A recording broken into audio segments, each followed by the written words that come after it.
자, 이번 시간은 무기공업 화학이죠. 무기공업 화학인데요. 자, 이 화학공업 보시면 말이죠. 이 화학공업 계열을 좀 보시면 무기화학 그리고 유기화학 공업으로 이렇게 구분할 수가 있는데요. 자, 여기 이제 오늘 여기서는 이제 무기화학에 대해서 다룰 텐데요.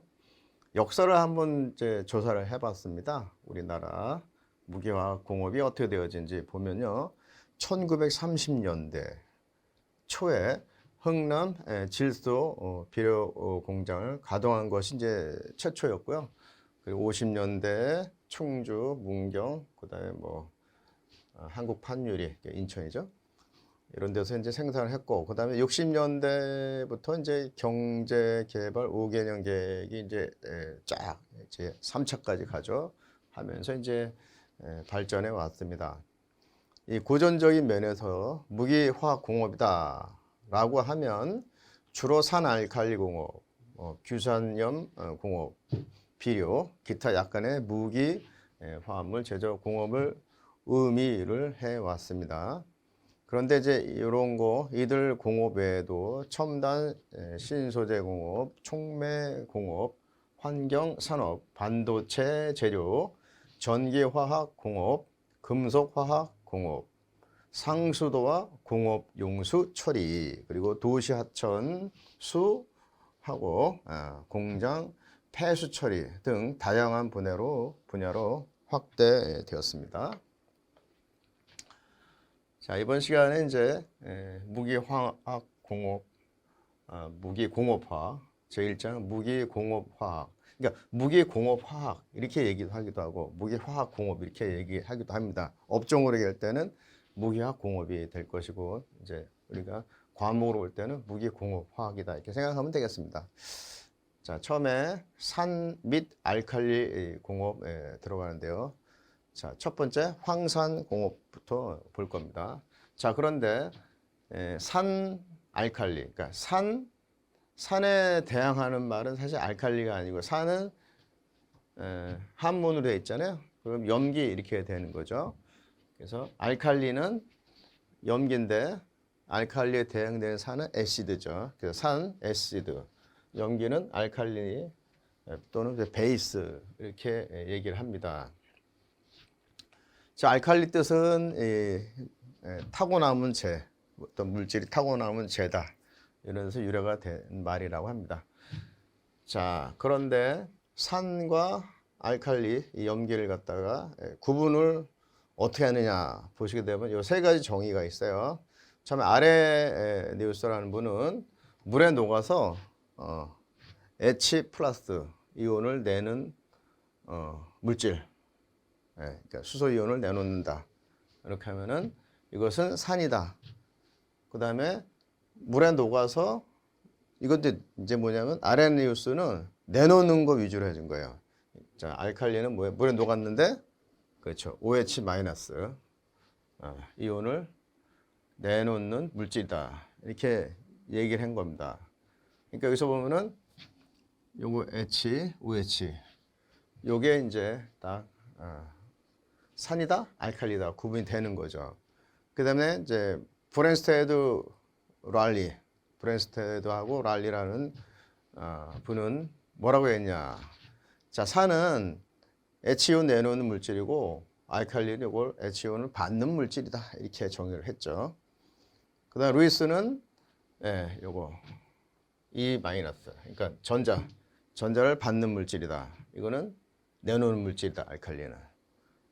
이렇게 정의를 했습니다. 자, 반응의 예를 보면요. 자, 반응하는 것이 여기 보면은 HCl이죠. HCl.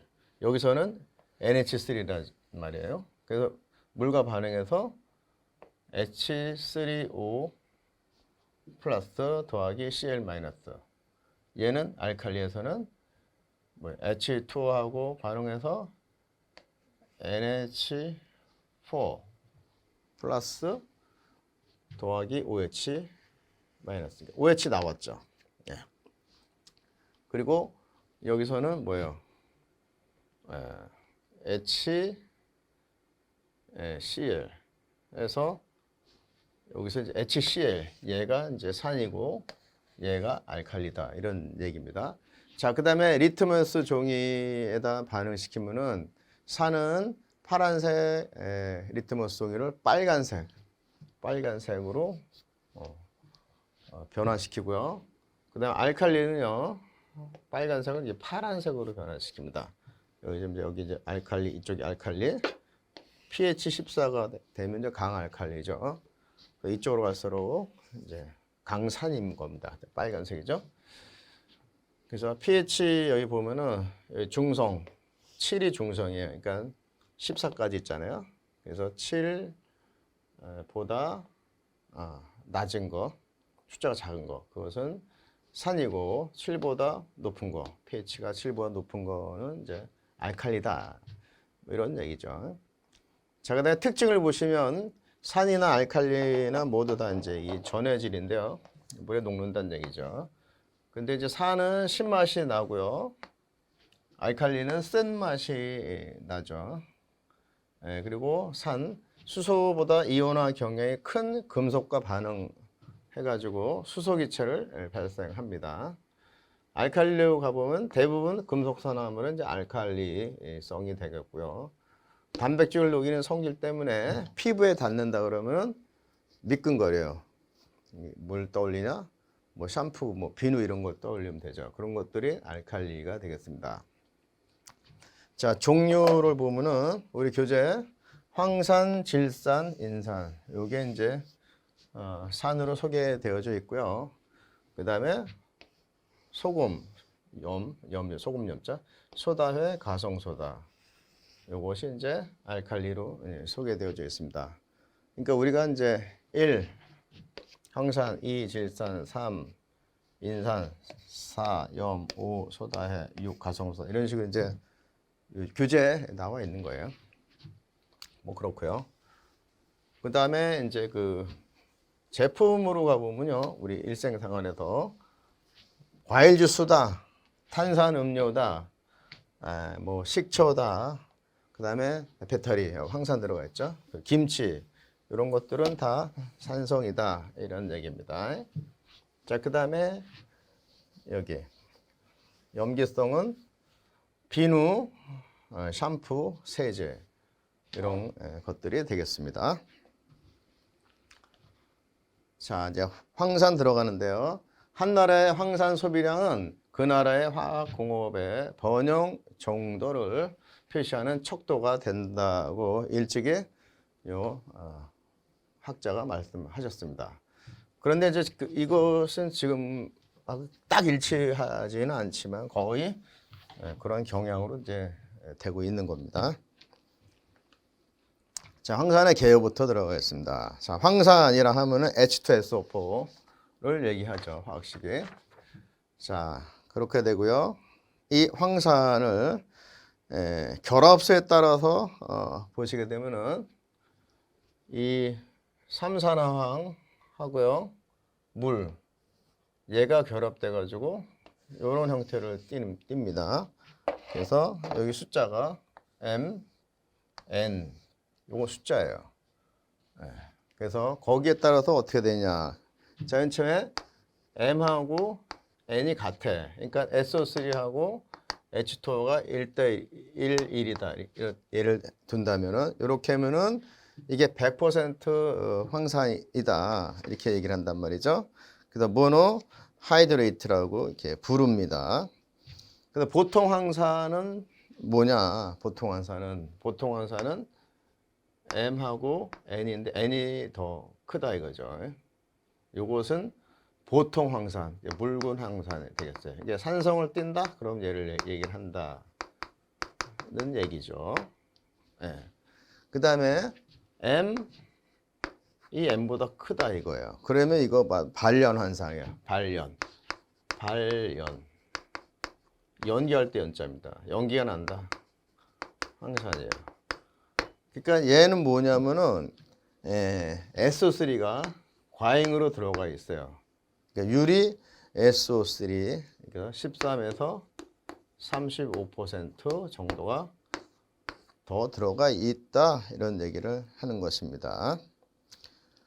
자, 보통 황산 요거 물군 황산 요걸 보면은 황산에 다량의 수분이 포함된 묽은 황산이다. 그래서 이거는 황산 수화물 이렇게도 불러요.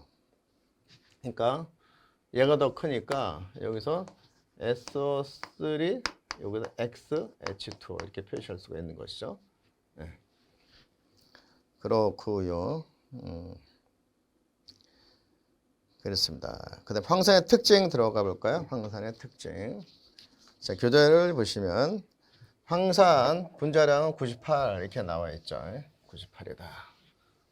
H2SO4 H2SO4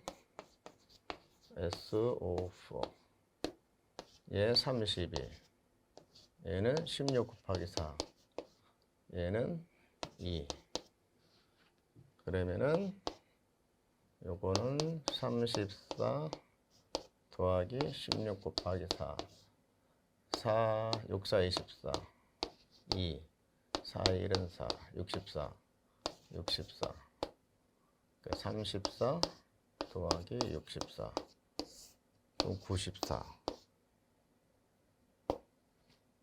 98이죠. 다 써놓고 90 이렇게 8이죠. 그래서 분자량은 98이다. 이런 얘기입니다. 분자량 98이며 상온에서 무색의 액체다. 자, 황산 색깔이 있냐? 이렇게 물어보면 무색이에요. 색깔이 없습니다. 이렇게 얘기를 해야 된다는 얘기죠. 비중은 보통 1.84. 근데 97.35%의 황산의 비중이 가장 높다. 그래서 1.84, 뭐 15 이 정도가 된다 이거죠. 끓는 점은 98.3% 황산에서 가장 높은데요. 끓는 점, 보일링 포인트. 끓는 점, 보일링 포인트입니다. 그래서 이거는 끓는 점, 끓는다 해서 끓는 점. 한문으로는 비등점 이렇게 얘기한다 이거죠. 보일링 포인트. 예. 얘가 98.3% 황산에서 338도씨예요. 여기서 가장 높고 이때 증기압은 가장 낮아요. 그래서 SO3의 흡수에 사용이 되겠습니다. 자, 그 다음에 농도가 높아짐에 따라서 점도가 증가합니다. 농도, 점도 비례하는구나 이렇게 생각해 주시고요. 그리고 진한 황산은 유상 액체로 됩니다. 진한 황산의 산화력은 약합니다. 그렇지만은 탈수력이 강해요. 그러니까 진한 황산 이렇게 들어가면은 이거는 진한 황산이다 이렇게 하면은 이거는 뭐 산이다 이렇게 보기보다는 이거는 탈수제구나. 물을 흡수한다. 이게 딱 떠올리면 되겠습니다. 그렇고요. 탈수력 강하여 진한 황산 얘기하고 있죠. 건조제, 탈수제로 사용이 됩니다. 네, 발연환상 연기가 나죠. 이거는 공기 중에 노출시키면 바로 흰색 연기가 발생됩니다. 그래서 이제 발연환상 이렇게 부른 거죠. 진한 황산 다시 들어가 보면 물에 용해할 때요 많은 열을 발생하면서 수용액이 되겠습니다. 묽은 황산은요 이완한 경량이 수소보다 큰 금속들과 반응해 가지고 이완한 경량이 수소보다 크다 그러면 반응 잘 되는 거죠. 그래서 금속 황산염을 생성시키고요 수소를 발생시킵니다. 예를 들면 아연하고 황산하고 반응을 하면 ZnSO4 나오면서 요거 수소 이온이 발생이 되는 거죠. 자, 그 다음에 이온화 경량이 수소보다 작은 금속이 있다. 얘네들은 묽은 황산과 반응하지 않습니다. 그렇지만은 가열하면서 진한 황산과 반응시키면은 금속 황산염을 발생시키고 이산화황이 발생이 되겠습니다. 그래서 이렇게 되겠고 이산화황이 발생이 된다. 황산은 유기화합물과는 니트로화, 술포화, 탈수, 수화, 황산 에스테르화 등 여러 가지 반응을 일으키겠습니다. 정도 이제 특징 살펴보시면 되겠습니다. 용도 보겠습니다. 황산의 용도.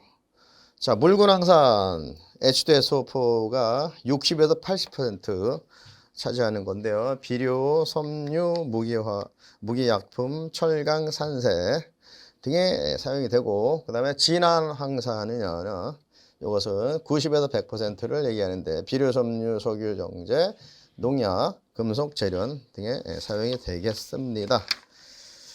자, 그 다음에 정제 진한 황산을 보시게 되면은 축전지, 무기약품, 의약품, 섬유, 농약, 시약, 석유, 정제 등에 사용이 되고, 단련 황산은 유리 SO3가 13에서 35% 들어가 있는 것이죠. 이것은 화학, 도료, 유기 합성에 사용이 되겠습니다. 자, 다음 이제 보메도라는 게 있어요. 보메도. 보메 디그리 보메도. 그래가지고 도 이렇게 쓰는데 이거 보메도라고 합니다. 그러니까 이것은 황산의 농도, 이거를 비중으로 표시했다. 비중으로 표시한 거예요. 그런데 어디까지냐면 93%. 이 93% 이상의 황산이 되면요, 농도에 따른 비중 변화가 크지가 않습니다. 그래서 퍼센트 농도를 사용을 하겠습니다. 그래서 93% 이상은 바로 퍼센트 농도고, 그 이하 거를 갖다가 그거보다 안 되는 거 있죠. 그것을 미달이라고 봐야 되겠죠. 이하라기보다. 그래서 그것은 보메도로 사용한다 이거죠. 93% 요건 딱 기억하시면 되겠네요. 자, 그래서 공식은 어떻게 되냐면 요거 보메도 얘는 이렇게 된다는 얘기죠. 144.3 에서 1 빼기 D분의 1 이렇게 되겠습니다. 여기서 D는 비중이다. 황산의 비중이다. 이런 얘기입니다. 그래서 이식을 다시 써보면은 D는 이렇게 된다 얘기죠. 144.3을 나누기 하기를 144.3 빼기 보메도 이렇게 되겠습니다. 요거 식은요, 기억을 암기를 해 두셔야 되겠습니다. 자주 출제는 안 되지만 가끔 출제가 됩니다. 그렇고요. 다음에 6번 공업적 황산 제조와 관계 있는 내용을 보시게 되면은 산화질소 촉매 사용, V2 O5 촉매 사용. 요건 본 말이죠. 이제 공업적 황산 제조와 관계 있는 내용이 아닌 것은 이렇게 출제가 될 수가 있다는 얘기거든요. 그래서 산화질소 촉매 사용하는 거. 먼저 얘기하면 이거 연실법이라고 했어요. 그러니까 이건 지금 사용되지 않는데 이게 이제 오랫동안 이렇게 왔기 때문에 우리 교재에서도 일단 앞부분에서 그래도 중요한 거로 다룹니다. 가끔 시험 문제 나오고요. 그 다음에 이게 있고요. 접촉식이 있어요. 이 황산 만드는 거게 만드는 방법이 연실법, 접촉법 이렇게 얘기도 해요. 근데 여기서 바로 이거죠. 산화질소 촉매를 사용한다 이거고요. 접촉식에서는 V2O5 촉매를 사용해요. 그 다음에 SO3 가스를 황산에 흡수시킵니다. 이게 마지막 공정에서 그렇게 하는 거예요. 뒤에 나옵니다. 그렇고요. 자, 그래서 황산의 제조 기본. 요거는 우리 교재 15쪽 하단에 있는 내용인데 그걸 잠깐 이제 개념으로 예습을 한다는 얘기예요. 이 중요하기 때문에. 알고 나면은 어떻게 돼요? 쉽죠. 근데 모르면은 어렵다 이렇게 얘기를 합니다. 이게 다 알지만은 감을 잡기 위해서 한 건데요.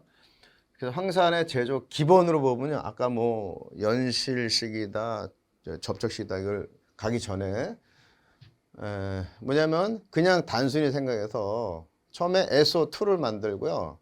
그 다음에 SO2를 SO3로 만들어요. 그러니까 SO2를 전환시키는 거예요. SO3로. 그다음에 세 번째는 SO3를 흡수시키는 거예요.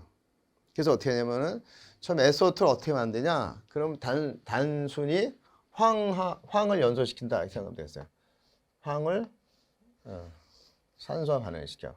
그걸 연소라 하죠. 연소시키면 SO2가 당연히 만들어지죠. 그럼 이 SO2를 또 뭐야? 이걸 연소시켜요. 공기 반응, 이제 산소와 반응시킨다 이죠. 그러면 SO3가 나와요. 그래서 여기서 이제 식이 ESO2 더하기 O2는 SO3가 된다는 얘기죠.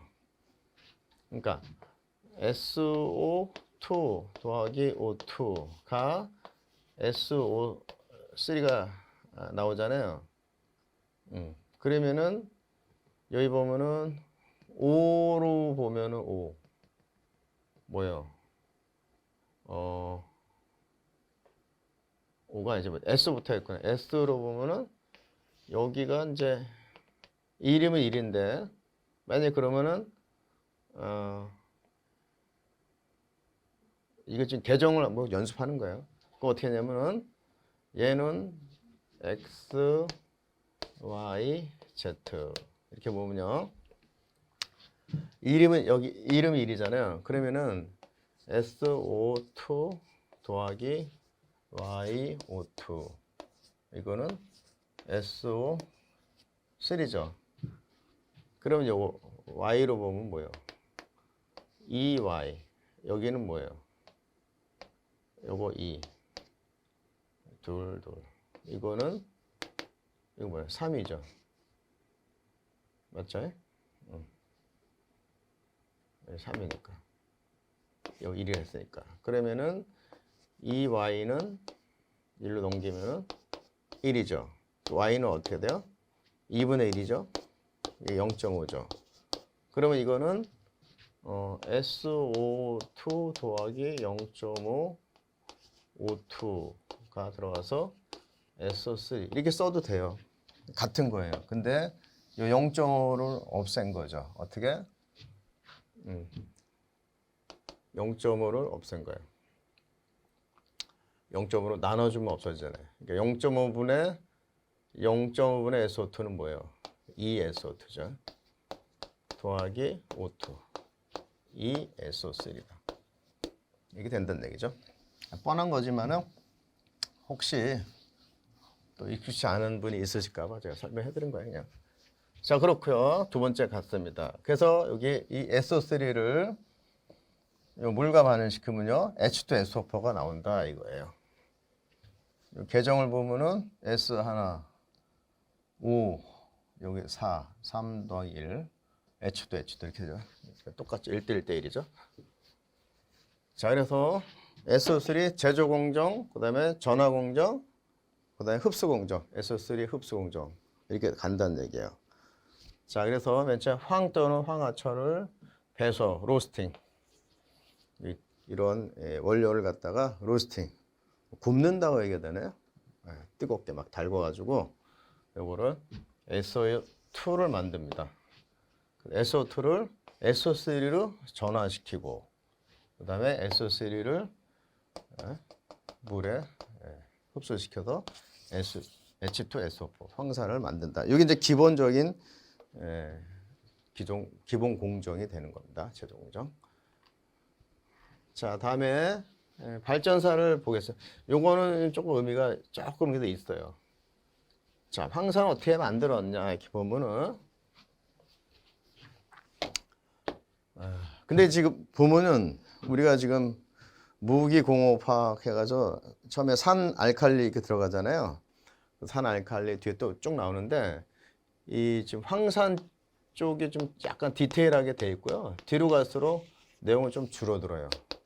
그럼 황산이 중요하다 생각하면 되겠어요. 자, 황산 제조법의 발전사를 보면요.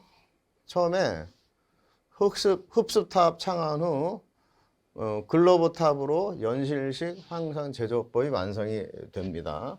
그래서 연실식 리드 챔버라는 얘기인데요. 자, 이것은 1746년 영국 버밍엄에서요. 존 러벅이라는 양반이 황산 대량 제조 공정으로 개발한 것입니다. 영국 버밍엄. 영국 버밍엄을 제가 한번 갔다 와봤는데요. 한 번 갔다 왔네요, 진짜.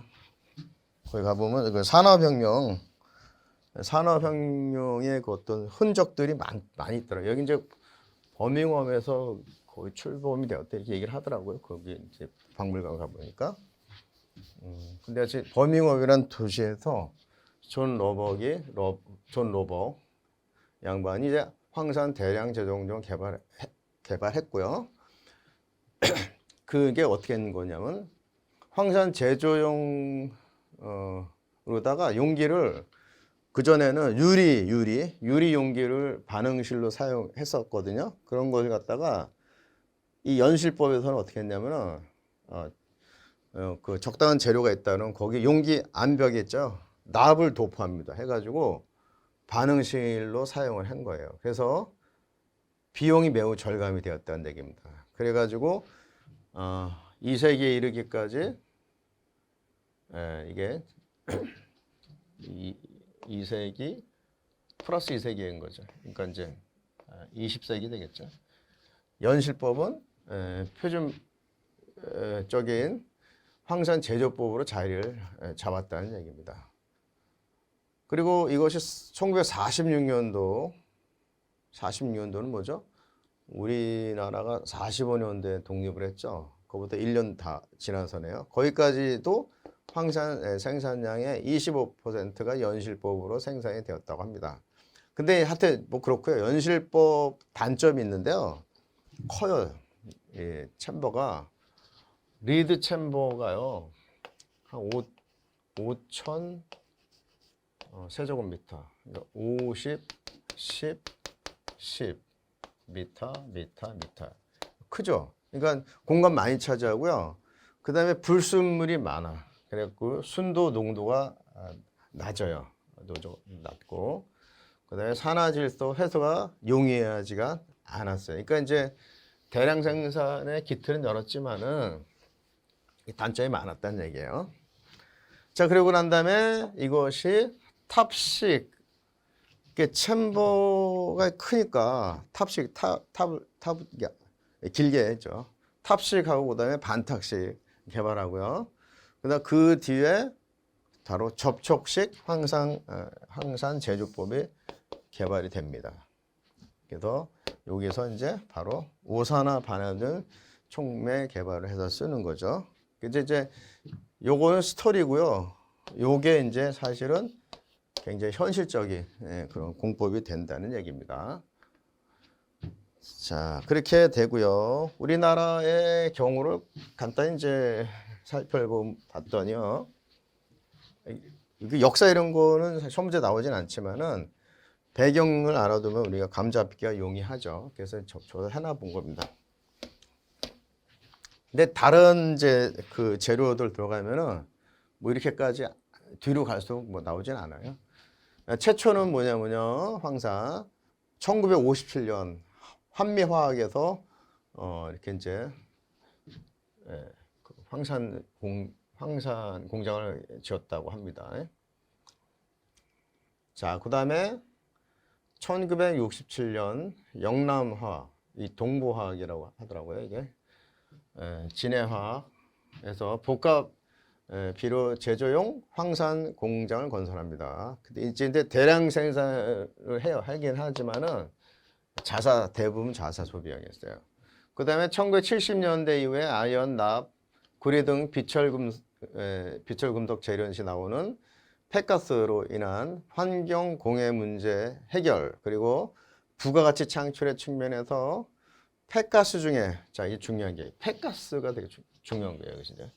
SO2를 활용한 황산 공장을 영풍산업 한국광업재련공사에서 건설해서 본격적인 황산 대량 생산이 되었다는 얘기입니다. 그래서 이때 소규모 황산 전문 제조업체들은 이제 생산을 중지하게 됐다는 얘기입니다.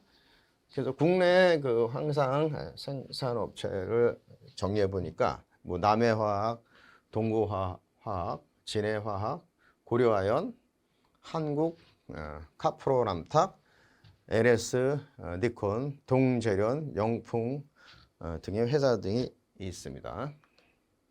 자, 다음에 황산 제조에 사용되는 원료를 보겠습니다. 자, 우리 교재를 보시면 천연자원, 그 다음에 타공업의 부산물 혹은 폐기물 이렇게 되어져 있죠. 천연자원을 이렇게 보면 황부터 시작해서 쭉 있는데 다 황은 황 그대로고 그 다음에 황철광으로부터 쭉 보시게 되면은 다 S, 황을 함유하고 있는 거를 알 수가 있겠죠. 자원에서 황철광, 자류철광, 황동광, 방연광. 방연광에는 이름에는 없지만은 PBSS가 있잖아요. 섬아연광, 여기도 이름에는 없는데 ZNS를 섬아연광이라고 부른 겁니다. 네, 석고, 그리고 천연, 부생, 황화수소 등이 있다. 자, 그 다음에 타공업의 부산물 혹은 폐기물이 있죠. 금속 재련 폐가스 중에 SO2, 석유 정제 폐가스 중에 H2S, 석유 정제 폐산 슬러지, 산화티탄 제조 시의 폐황산 및 철강 세척 폐황산 등이 있다. 그래서 주된 원료는 천연자원에 있는 그 황고 한화물이었는데요. 금속 재련 및 석유 정제 시 부생된 이 폐가스가 이제 주된 원료가 되었습니다. 자, 그랬고 그 다음에 황산 제조 공정을 보시게 되면은 이게 바로 이제 이게 연실식 보시면 한번 훑어보면 연실식 쭉 나가죠. 그 다음에 그렇죠. 연실식 쭉 해서 쭉 나갑니다. 그 다음에 강력조 요거는 연실식을 계량한 거로 보시면 됩니다. 접촉식 쭉 나가죠. 그래서 우리가 접촉식까지 이렇게 스타디를 하면은 끝나고 질산공업 이제 다음 시간에 할 거고요. 자, 우리 한번 쭉 훑어봐 봤습니다. 이렇게 진행이 될 거고요. 자, 그 다음에 황산 제조 공정. 자, 아까 봤죠? 그림. 그래서 그림 부분 맨 처음에 황산 제조 공정. SO2 제조했죠. 제조 공정. 그러면 SO2 제조했잖아요. 그 다음에 어떻게 하세요? 그러니까 제조. 전화했죠, 전화. 이거 이제 화학공에서 전화라는 말이 자주 나오는데요. 컨버터. 그러니까 컨버팅. 전환 이 생각하면 되겠어요. 전화기가 아니고. 그래서 전화 이렇게 얘기도 하고 전환 이렇게 얘기도 해요. 뭐 전화율, 전환율, 반응공학에 나오죠. 그렇고요. 자, 그래서 전화시켜. 뭐를? SO2를 SO3로 전화시켰다. 이런 얘기입니다. 그 다음 세 번째는 흡수했다 그랬죠? 아까 그림을 알아봤잖아요. 어떻게? SO3를 H2O 로 해서 H2SO4. 그러니까 얘를 갖다가 이렇게 만드는데 실제로는 진한항산에 얘를 흡수시킨다 그죠? 요거를 진한항산에 진환이 아니라 진한 리사이클 된단 말이에요. 그죠? 진한 황산에 흡수시킨다. 얘를 진한 황산에 흡수시킨다 이렇게 되는 겁니다. 자, 맨 처음에 뭐랬죠? 우리 교재 이산화황 제조 공정.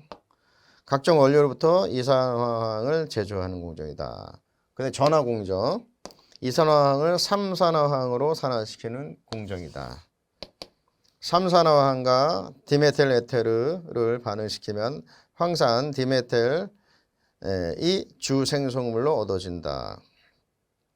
참고로 쓴 거예요. 이게 시험 문제에 나온 적이 있거든요. 이렇구나 기억해 주시면 되겠고.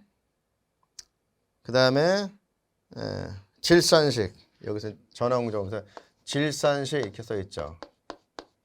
왜 질산식이냐? 산화질소.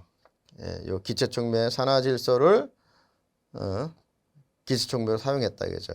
그래서 산화시키는 방식인데 요게 연실식, 탑식, 반탁식이 있습니다. 그러니까 요거는 그냥 연실식 이렇게 얘기한다 그죠. 아까 역사 얘기 나왔죠. 근데 거의 사용 안 된다 이거죠. 자, 그 다음에 흡수공정이 있어요. 흡수공정은 삼산화황을 진화황산에 흡수시키는 공정이다. 자, 질산식이 나왔으니까 또 뭐가 있다 했죠? 네, 접촉식. 접촉식. 그래서 접촉식은요, 전화기에서 고체 촉매, 바로 V2O5, 반화균 촉매. 이것을 사용해갖고 이산화황을 삼산화황으로 전환시킨 후 냉각해가지고 흡수탑에서 98%의 황산을 흡수시켜서 발련 황산을 제조를 합니다. 고체 촉매에서 PT, 이거 나변이에요. 백금하고 반화둠, 오산화 반화둠이 있었는데요. 요거를 처음에 썼었어요.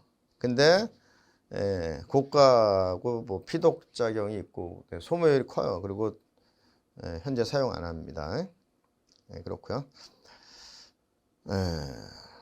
접촉식 설명해 드렸고, 그리고 접촉식 황산 제조에 사용하는 반화등 계통의 촉매 사용할 경우 전화기의 온도 범위는 400에서 600도, 400에서 600도시다.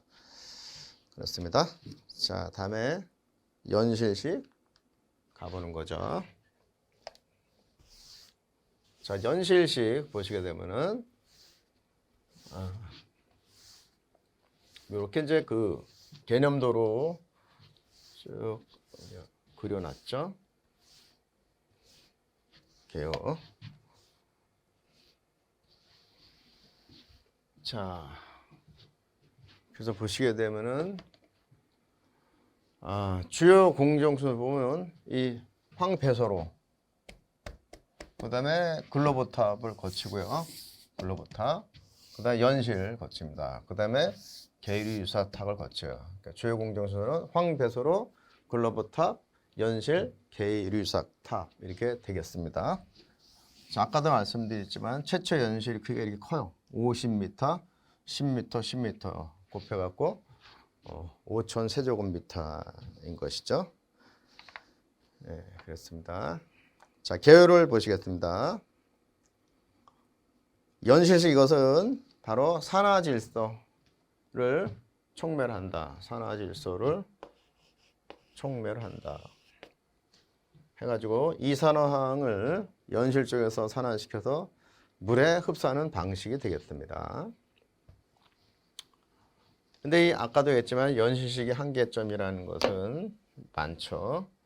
그래서 제품 용도가 낮고 불순물이 많아가지고 순도도 낮아요. 그리고 산화질소 일부가 회수되지 않아요. 그런 결점이 많아요. 그리고 커.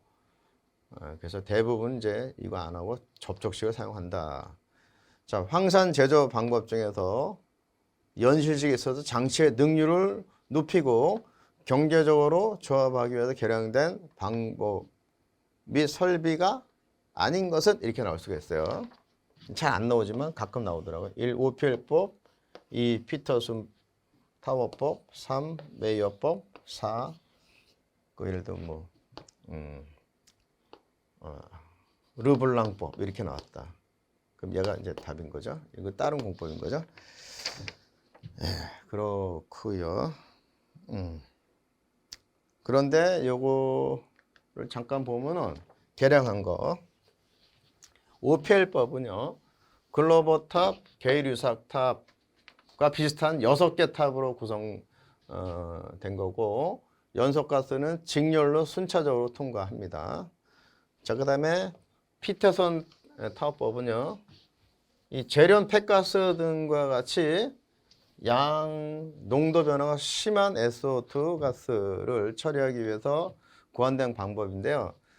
반응탑을 설치하고 있습니다. 그다음 메이어법은 종전의 연실은 이제 사각형이잖아요. 아까 했죠, 사각형. 이렇게 좀 가로 세로 이렇게 하고 이렇다. 높이 이렇게 이런 식의 이제 직육면체. 근데 그러니까 가수성이 좋지 않아 갖고요. 이 연실을 갖다가 원통형으로 이렇게 하고 가스를 접선 방향으로 주입시키는 방법이 되겠습니다.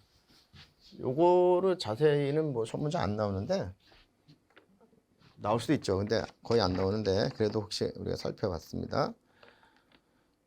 자, 그다음에 이제 주요 반응식을 보면은 글로버탑에서 여기서 이제 탈질하고 생성 공정이 되는 것이죠. 글로버탑에서 탈질, 연실에서 바로 생성 공정이죠.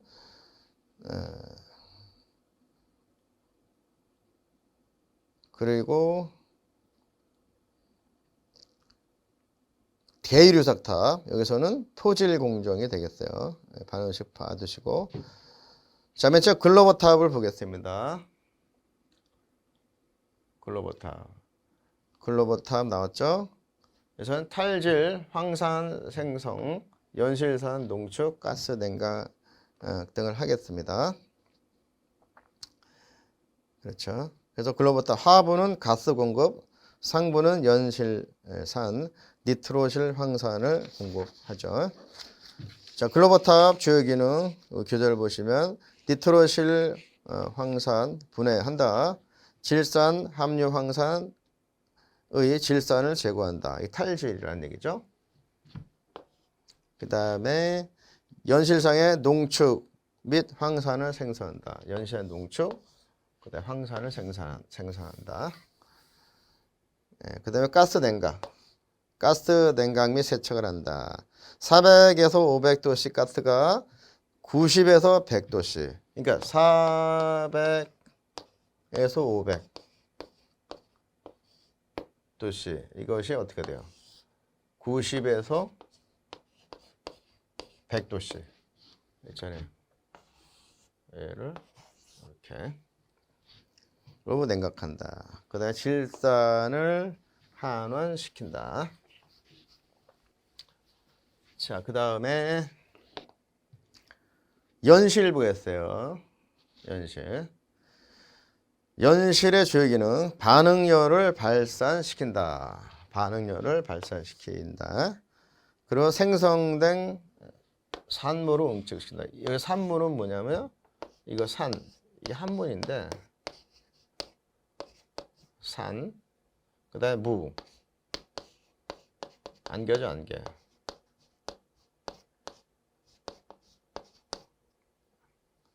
이렇게 무자가 좀 산무.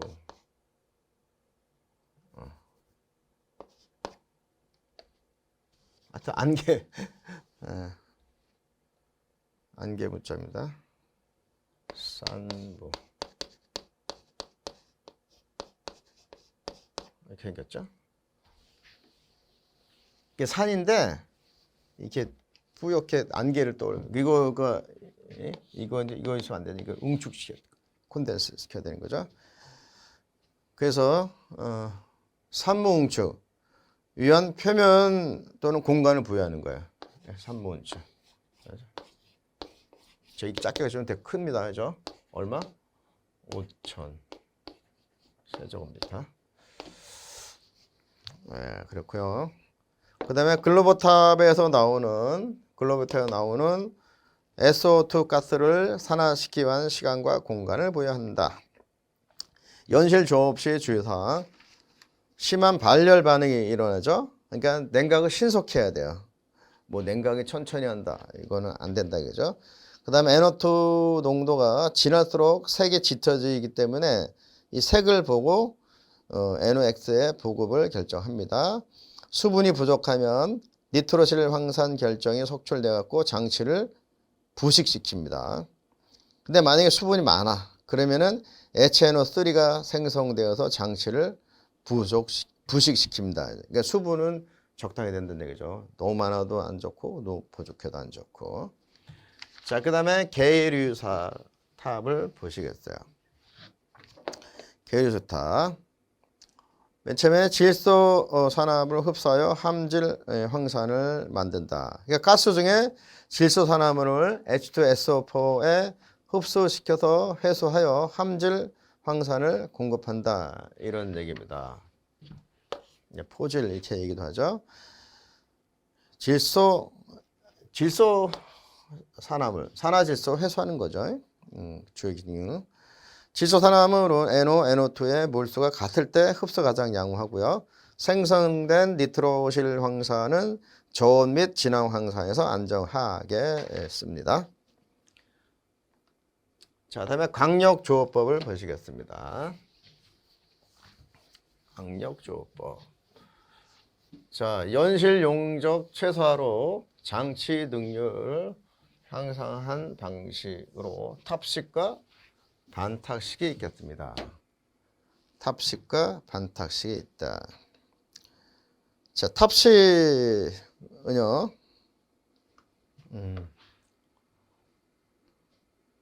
잠깐만요. 접촉식 이제 가기 전인데요. 사실 접촉식이 중요한데 요거를 한번 짚어보고 가보자 이런 얘기입니다.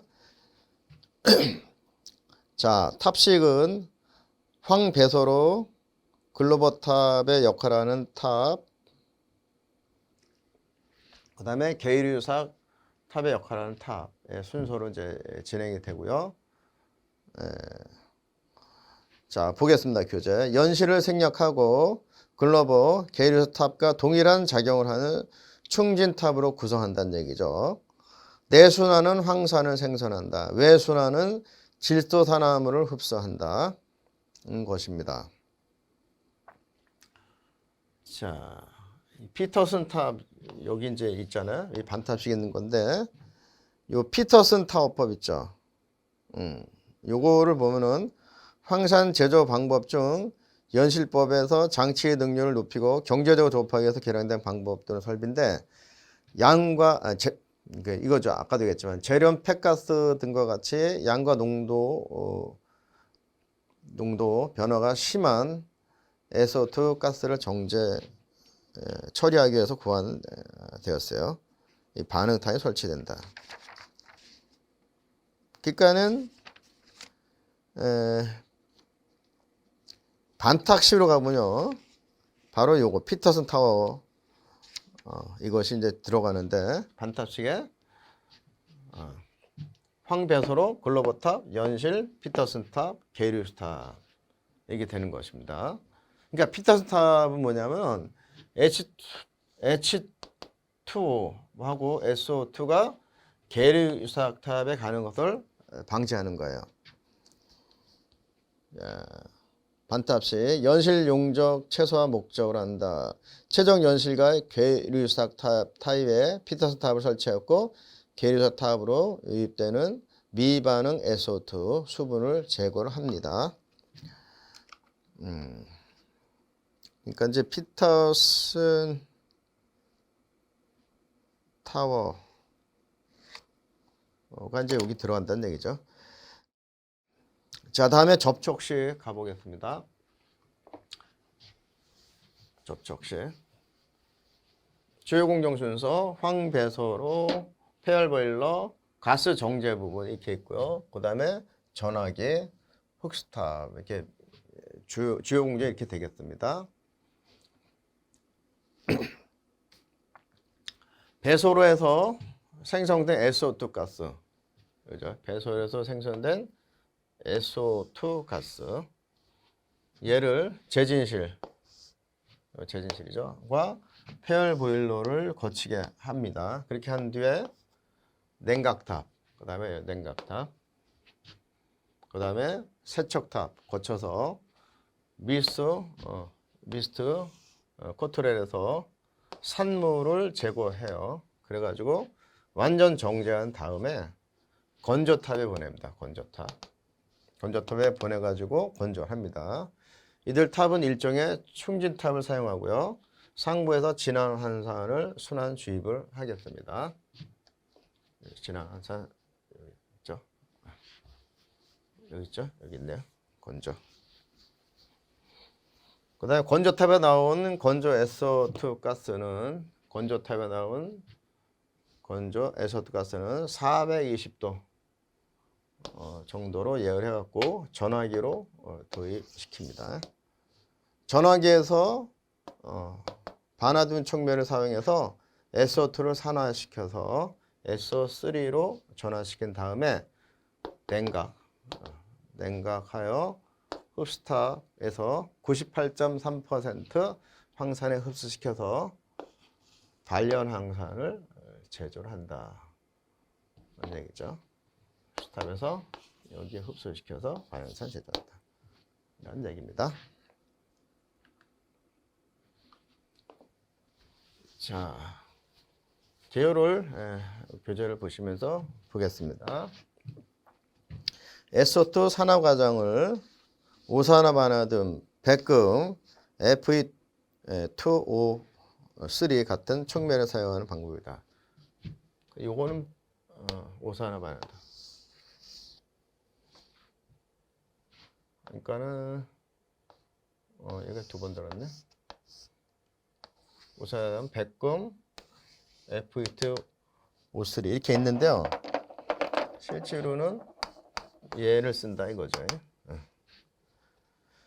했습니다. 그 다음에 SO2와 SO3 사이에 평형의 기본을 둔 불균일 촉매 반응을 이용합니다.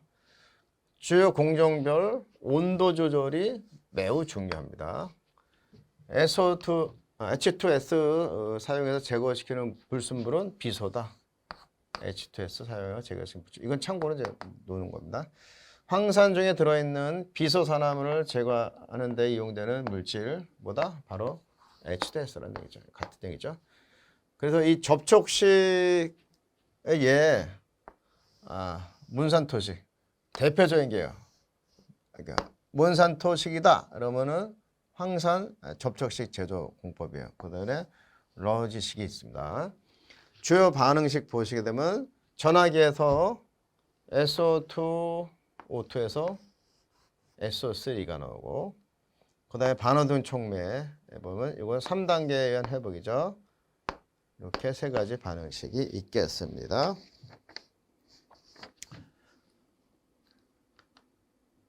자, 그다음에 평형 전하율 부분 들어가 보겠습니다.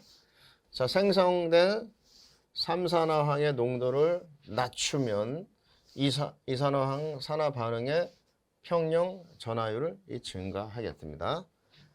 일정 온도에서 이산화황 산화 반응의 평형 전하율은 압력의 증가에 따라 증가합니다.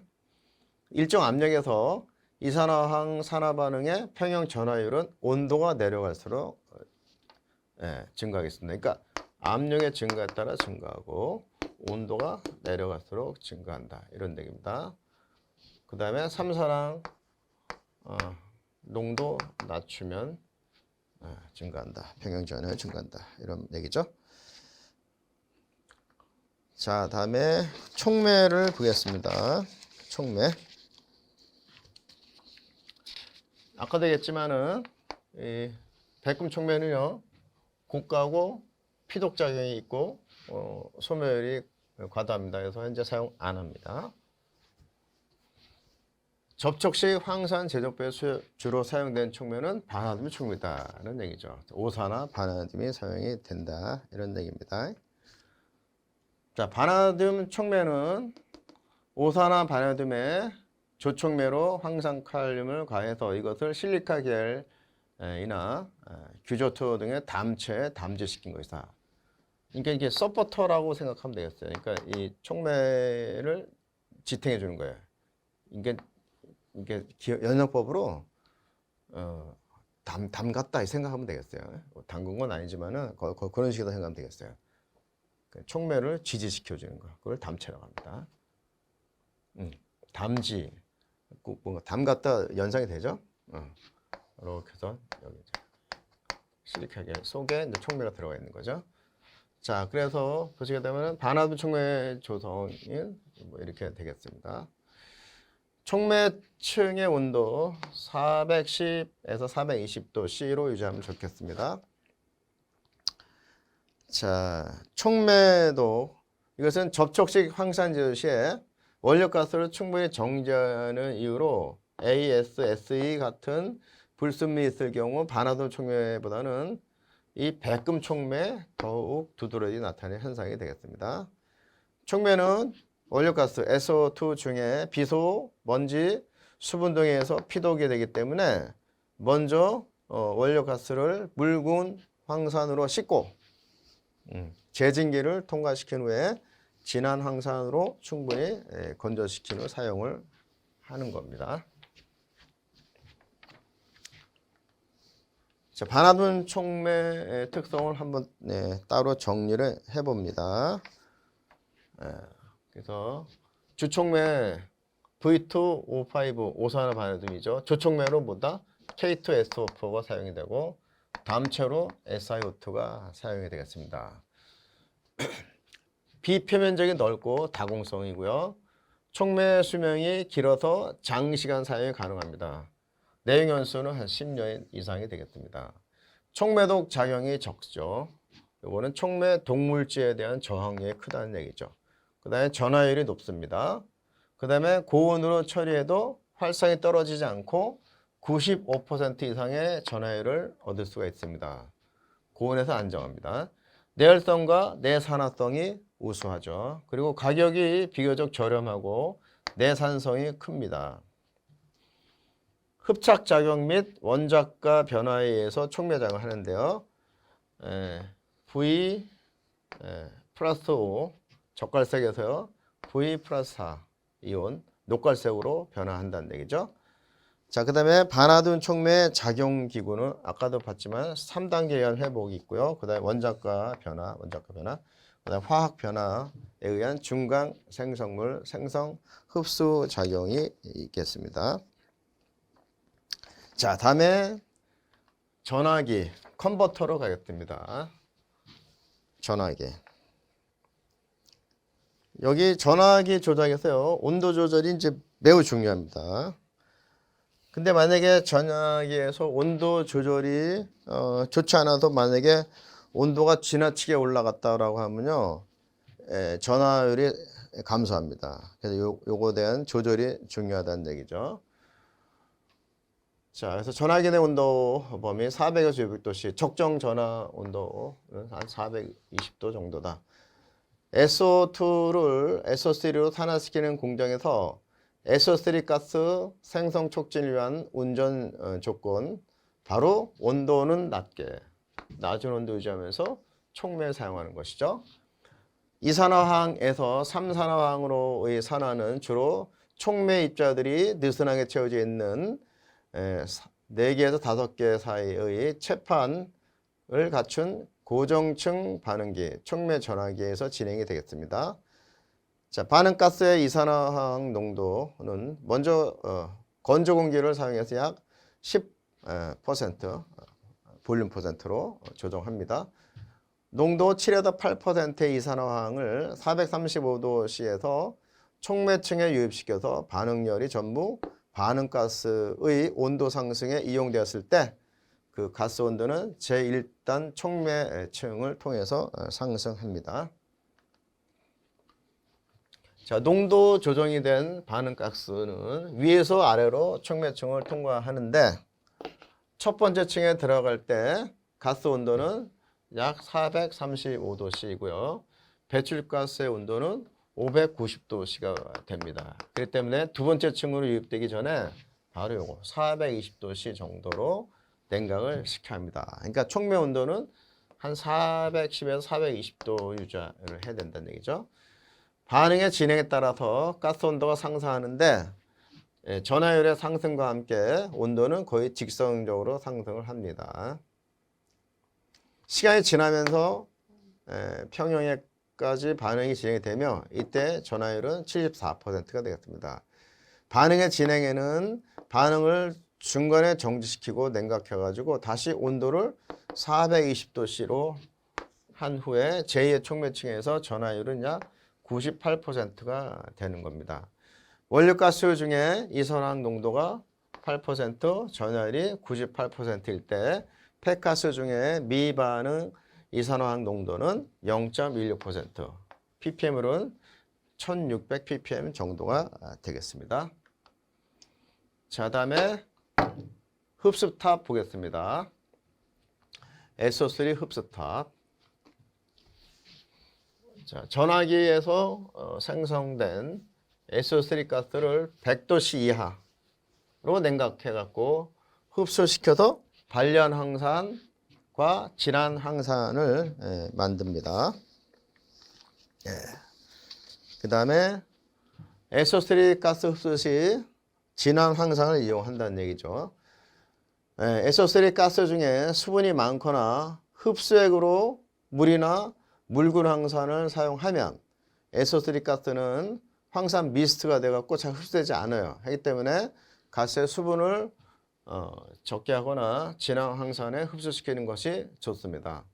자, 황산 농도가 98.3%일 때 황산 중에 수증기 분압이 가장 낮습니다. 낮으므로 SO3 흡수에 사용에 가장 적합하다는 얘기입니다. 네, 중요한 얘기죠.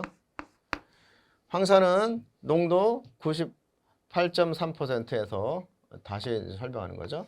증기압이 최저이고 탈수력이 있어서 미스트를 파괴하기 때문에 실제 흡수 공정에서는 SO3를 98% 황산에 흡수시켜서, 그래서 이제 98% 황산에 흡수시키는 거죠.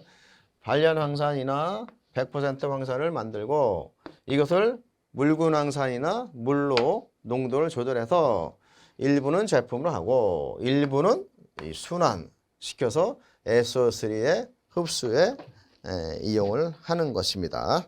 자, 이렇게 해서 이번 강의는 요거